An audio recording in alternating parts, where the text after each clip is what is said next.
There, welcome back to my channel. So, as it is June is home ownership month, I always want to jump on and make sure I remind you of all the good reasons that you need to buy a home, and in particular, the ways, the rules and the laws that are in place to help you buy a home. Now, I'm just going to remind you that California knows they have an affordability problem, and it's going to be an ongoing issue, and for many reasons, which are not going to be addressed here.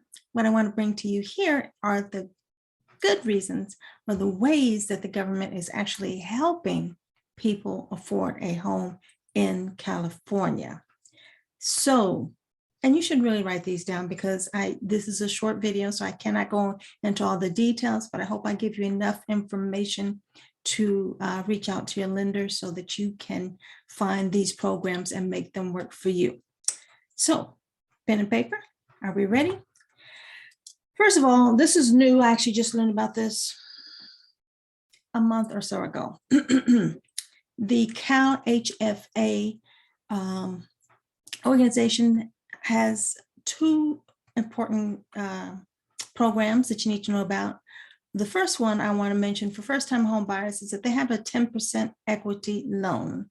And if you stay in the home for, I want to say 5 years, but double check that, then you don't have to pay that back, but that will help you get into the home. You can use that towards your down payment. So CalHFA, they also, once you are in your home, they also have a $40,000 grant, which will help you address the cost associated with building an ADU, accessory dwelling unit, in your on your lot. So if you don't know what an accessory dwelling unit is, that is, some people call it a mother-in-law unit. It may be a guest house, but they have really expanded the laws. So that's another benefit. They have really expanded the laws in was that January 21 or January 22? January 21 to now where the municipalities cannot prohibit you from building an ADU because, number one, people need the additional income to help pay for the home, but the concept was conceived because they thought that people might want to rent these out and that would be more affordable homes. So not only can you build a studio, but if your lot is big enough, you can actually build a duplex. And if your lot is insanely large, you can actually divide your lot and put two duplexes, one on each divided portion of your lot. So that is actually huge if you happen to have that space now. Pardon me.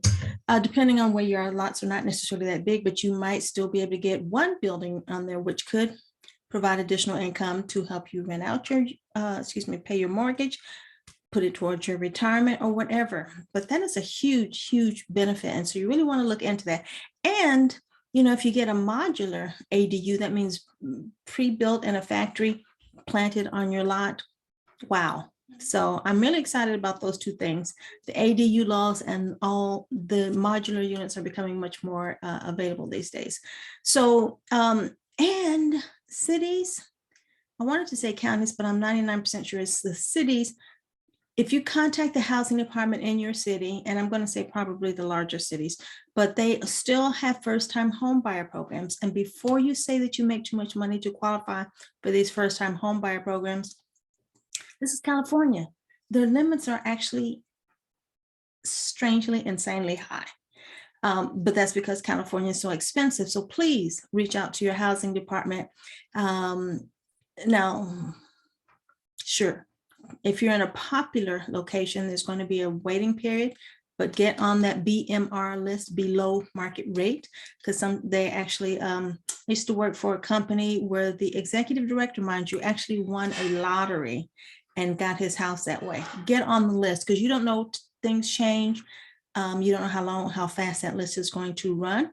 Contact the housing department in the municipality where you live or where you want to live and get on their BMR list and ask about their first-time home buyer programs. So taxes, yes, there are property taxes when you buy a home. One of the reasons probably maybe people shy away or otherwise don't think about, but look, there's good news on the horizon. Two things. One is that if you are 55 or older, severely disabled, or if you lost your home in a natural disaster, you can transfer your tax basis to any place in California up to 3 times. And what you don't know about how huge that is, I'm going to tell you, I'm going to try. When you buy a home, your house, the property is reassessed. And so let's just say you bought a house from someone who owned that house for 10 years. So the taxes were pretty flat, right? Only a 1 or 2% increase over those 10 years. But when you buy a house, the county says, aha. And then it's like, oh my God, what happened? So if you stay in your home for a period of time and you decide that you need to move or whatever, you can take that lower tax basis with you to your new property anywhere in California. And you can do that up to 3 times. So that in and of itself will really save you.